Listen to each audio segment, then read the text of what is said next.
Hey friends, if you wish to upgrade to Windows 11 22H2, then please watch this video. I will guide you through the process.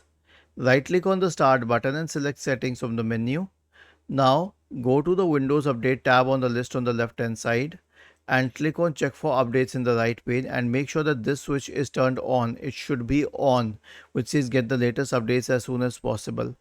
You may have to update your system many times, but here's the thing: if you are reading it in 2025 mid or later, then this is an obsolete update.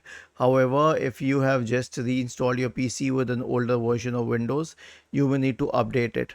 Obviously, the best process is to update Windows to the latest version, and that will fix all of your problems.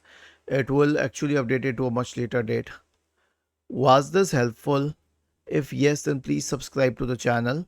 If not, then let us know in the comment section of the video on how we could help you further.